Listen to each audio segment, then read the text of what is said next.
Good morning, class. Today we are going to start our chapter number 3, mineral and power resources. हम mineral and power resources वाला chapter start करने जा रहे हैं अपना। इस चैप्टर में हम पढ़ेंगे कि मिनरल और पावर रिसोर्सेज होते क्या हैं, उन किस किस एरिया में उनकी अवेलेबिलिटी कितनी कितनी है और उनका डिस्ट्रीब्यूशन भी हम अलग अलग टाइप से पढ़ेंगे। तो चलिए अपना चैप्टर शुरू करते हैं। इसमें एक स्टार्टिंग में आपको स्टोरी दी गई है कि किरी और सुकांत जो हैं वो दो कज़न्स हैं या फ्रेंड्स हैं, वो आपस में डिस्कस कर रहे हैं। तो किरी जो है सुकांत से पूछती है कि ये जो एरिया है जहाँ वो रह रही है धनबाद में, जहाँ भी एरिया की कोई बात डिस्कस कर रहे हैं, तो वो एरिया इतना ब्लैक या डस्टी क्यों है। तो सुकांत उसको ये जवाब देता है कि ये यहाँ पर माइनिंग होती है, मिनरल्स निकाले जाते हैं, इसलिए यहाँ पर ऐसा है। तो किरी उससे पूछती है कि मिनरल्स क्या होते हैं। अब सुकांत उसको जवाब बड़े अच्छे तरीके से देता है। वो कहता है कि क्या तुमने कभी बिस्किट खाए हैं? तो जो बिस्किट बनते हैं बेकरी में, उनको बनाने के लिए फ्लोर, मिल्क, शुगर, बटर और बहुत सारी चीज़ों का और कई बार एग, इन चीज़ों का यूज़ होता है।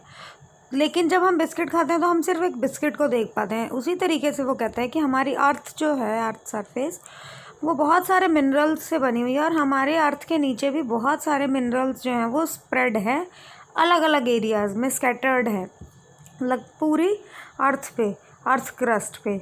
अब आगे हम देखते हैं क्या बताया गया है। A naturally occurring substance that has definite chemical composition is a mineral. ऐसा सब्सटेंस जो कि नेचुरली अकर हो रहा है, जिसमें ह्यूमन बीइंग का कोई हाथ नहीं है और कॉम्पोजिशन है, केमिकल कॉम्पोजिशन है, उसको मिनरल कहा जाता है। मिनरल्स जो हैं वो सारी अर्थ पर इक्वली डिस्ट्रीब्यूटेड नहीं है, वो अलग अलग एरियाज़ में अलग अलग तरीके से डिस्ट्रीब्यूटेड हैं। सम मिनरल्स जो हैं वो ईज़िली एसेसिबल्स हैं, मतलब इजीली लोगों की पहुंच तक आ जाते हैं, और कुछ एरियाज, कुछ मिनरल्स ऐसे हैं जो लोगों तक नहीं पहुंचते या लोग उन तक नहीं पहुंच पाते। अब वो ये देखो साइड में बॉक्स भी दिया हुआ है, the salt in your food and graphite in your pencil is also a mineral. मतलब ये भी एक मिनरल हैं, दोनों एक तरह के। Minerals are formed in different type of geological environments under varying conditions. They are created by natural processes without any human interferences. जो मिनरल्स बनते हैं वो जियोलॉजिकल एनवायरनमेंट और अलग अलग कंडीशंस में बनते हैं, मतलब उसमें ह्यूमन बीइंग का कोई हाथ नहीं होता। रेन आ रही है, सनलाइट है, बहुत विंड है, विंटर्स हैं, समर्स हैं, मतलब सब तरीके का जो टाइम है वो एनवायरनमेंट में जो भी हो रहा है उस पे डिपेंड करता है मिनरल्स का बनना। वो आइडेंटिफाई किए जा सकते हैं अलग अलग तरीक़ों से। मिनरल्स जो है उनकी फ़िज़िकल प्रॉपर्टीज़ होती हैं, जैसे कि उनका कलर, उनकी डेंसिटी, उनका हार्डनेस और उनकी सॉल्युबिलिटी, ये सारी उनकी फ़िज़िकल प्रॉपर्टीज़ है। ये आप साइंस में, केमिस्ट्री में पढ़ते भी हैं। अब आगे हम देख रहे हैं types of minerals. There are over 3000 different minerals on the basis of composition. Minerals are classified in metallic and non metallic. अगर हम क्लासिफिकेशन करें मिनरल्स की कॉम्पोजिशन के बेसिस पे कि वो बनते हैं जैसे, मतलब उनमें क्या क्या है, तो उस हिसाब से मिनरल्स को दो हिस्सों में बांटा जाता है, मेटेलिक एंड नॉन मेटेलिक। अब मेटेलिक मिनरल जो होते हैं वो दो हिस्सों में बांटे जाते हैं, फेरस एंड नॉन फेरस। अब मेटेलिक मिनरल, जैसे कि नाम से ही पता चल रहा है, metallic minerals contain metal in raw form. उनमें मेटल होता है, और मेटल क्या होता है? Hard substances that conduct heat and electricity and have characteristic of lustre and shine. Metals वो होते हैं जिनमें चमक होती है, लस्टर होता है, और ये हीट और इलेक्ट्रिसिटी के कंडक्टर होते हैं, हार्ड सब्सटेंसेस होते हैं। उसके बाद वो क्या बता रहा है कि अब आगे जब मेटेलिक मिनरल्स हैं वो दो तरीक़ों से बटे होते हैं, फेरस और नॉन फेरस। फेरस मिनरल वो होते हैं जिनमें आयरन, मैंगनीज, क्रोमाइट्स, ये सारी चीज़ें होती हैं, और नॉन फेरस मिनरल में आयरन नहीं होता,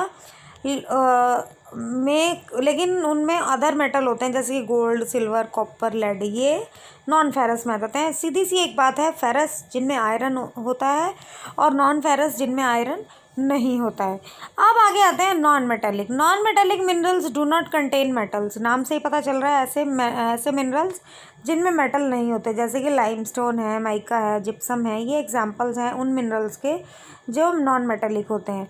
mineral fuels like coal and petroleum are also non metallic. Coal, petroleum भी नॉन मेटेलिक होते हैं। अब आगे एक्सट्रैक्शन ऑफ मिनरल, अलग अलग तरीक़ों से मिनरल्स को निकाला जाता है, एक्सट्रैक्ट किया जाता है अर्थ क्रस्ट के नीचे से। तरीके बहुत है, माइनिंग है, ड्रिलिंग है, क्वेरिंग है। माइनिंग दो तरीक़ों से होती है, open cast mining and shaft mining. आगे हम देखते हैं the process of taking out minerals from rock buried under the earth surface is called mining. मतलब अर्थ के नीचे जो दबा हुआ है उसको निकालने के लिए मिनरल को माइनिंग कहा जाता है। Minerals lie at shallow depths are taken out by removing the surface layer, this is known an open cast mining. जो थोड़ी ही गहराई में है उन मिनरल्स को निकालने के लिए ऊपर की लेयर को हटा दिया जाता है और मिनरल्स निकाल लिए जाते हैं। इनको ओपन कास्ट माइनिंग कहा जाता है। और डीप बोर्स जब बहुत ज़्यादा गहराई में बोर किए जाते हैं और बहुत गहराई में जब मिनरल्स होते हैं तो उनको शाफ्ट माइनिंग कहा जाता है। अब पेट्रोलियम और नेचुरल गैस जो है वो बहुत गहराई में होते हैं अर्थ सरफेस के, तो उसके लिए क्या किया जाता है, कुएं जो हैं wells are bored to take them out, this is called drilling. मतलब ड्रिलिंग से बहुत गहरे गहरे वेल्स किए जाते हैं और तब जाके पेट्रोलियम जो है उसको निकाला जाता है। उसके बाद वो क्या कह रहे हैं कि मिनरल्स जो नियर द सरफेस हैं are simply dug out by the process of quarrying, कि जो बिल्कुल ही ऊपर ऊपर है उनको तो हल्का सा खुदाई किया और निकाल लिया, वो होता है क्वेरिंग। अब उसके बाद आता है एक ये बॉक्स देख लेते हैं। You can always tell if a rock contains copper because then the rocks look blue in colour. जो वो कह रहा है कि जिस रॉक में कॉपर होगा वो रॉक हमेशा ब्लू कलर की दिखेगी। खैर हम आगे देखते हैं वो क्या बता रहा है कि डिस्ट्रीब्यूशन ऑफ मिनरल्स।